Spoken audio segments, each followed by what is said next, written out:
Hey y'all, welcome back to my channel and welcome back to another edition of Foodie Fridays. So for this Foodie Fridays, we're making something perfect for game day, and that is chili cheese dog bake. What? Yes, you heard me right. This recipe, the ingredients are so easy. The recipe is so easy and it is so darn tasty. I am all about that hot dog life and I haven't had one forever, and this recipe delivered. So let's get into the ingredients. Now I did double the recipe because I have a family of 4, but you could definitely half this if you want to just make 4 hot dogs. I went ahead and made 8 because I wanted to have leftovers the next night.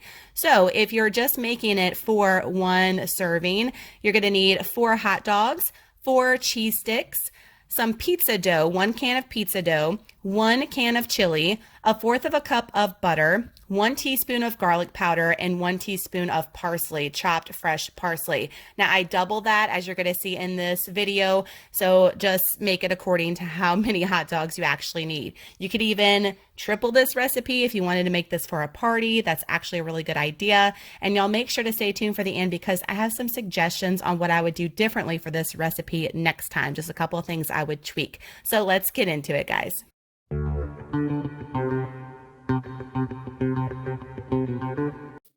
Okay, so the first thing we're going to do is open our cans of chili, and we're going to put it on the 9x13 pan here and just spread it out so the entire dish is covered with chili.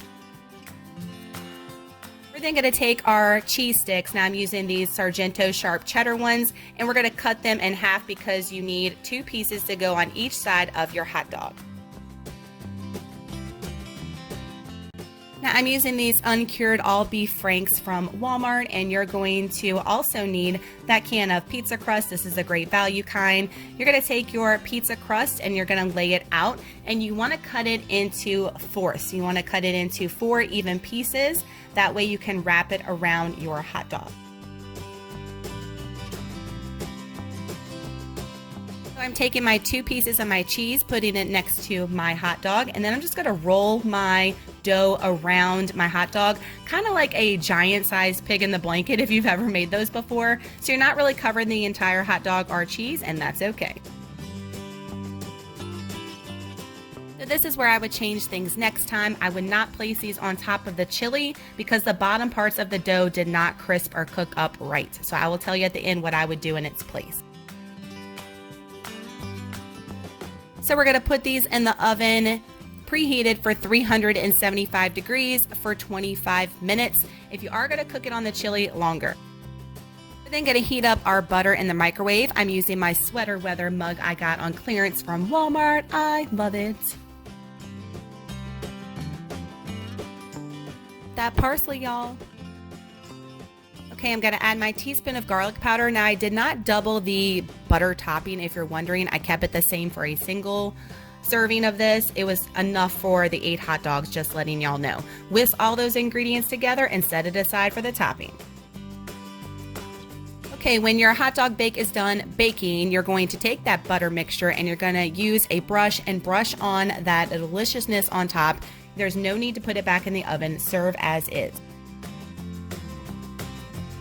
All right, y'all, so this is the final product, and it was so good. Like I said, the bottoms of the crescent roll, or like the pizza dough, stayed doughy. It didn't actually cook all the way. That's my only complaint with this recipe, is that when you set the dough on top of the chili, it did not allow for the dough to actually cook. So my suggestion would be to cook these like pig in the blankets on a sheet pan, and that way the bottoms crisp up real nice and cook all the way. And then what you can do is you can set them on top of your chili in a big pan, 9x13 pan, heat up your chili that way, and that way the dough or the bread at the bottom doesn't get all soggy or cooks, because it wasn't even cooked, honestly, on the bottom. They were still good. We still ate it, but that would be my suggestion to do for next time. Other than that, they were spot on point, delish. So guys, give this video a thumbs up if you enjoy Foodie Fridays. I didn't have a foodie last week. I took a little break, so glad to be back